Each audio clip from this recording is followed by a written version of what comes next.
This is not a joke.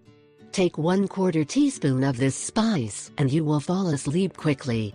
Insomnia is a problem that affects a large number of people around the world. It is usually a symptom of stress, depression, anxiety and anger. When you do not get enough sleep, it affects your body's ability to rejuvenate itself and is more likely to fatigue you during the day. Scientists have also revealed that insomnia could also be a consequence of biological disorders. By not keeping a specific time to sleep, you could also be at risk of experiencing insomnia.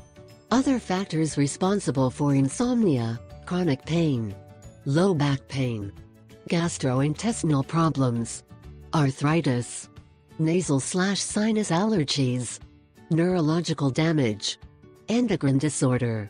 You may be at risk for insomnia when you consume foods that act as stimulants and also medications.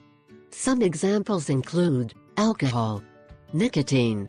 Conventional medications to help fight insomnia include sedative hypnotics or sleeping pills such as barbiturates and benzodiazepines. These medications are used in the treatment of people suffering from anxiety attacks, but one of the drawbacks is growing restlessness.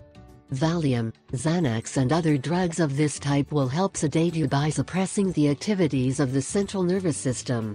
Sleep pills like Lunesta, Rosarim, and Sonata also have several side effects. Nutmeg is your natural cure for insomnia. This spice will help you relax and finally have a deep sleep. It also solves numerous health problems like indigestion, constipation, skin irritation, joint pains and problems with circulation. To use it, all you need to do is grind your nutmeg in a fine powder. Then get some warm water in a glass and add about 1/4 teaspoon of nutmeg powder and stir. Drink this solution about 5 hours before bedtime. A note of warning: you should consume the nutmeg in the correct prescribed dose and do not drink more than 1 glass a day.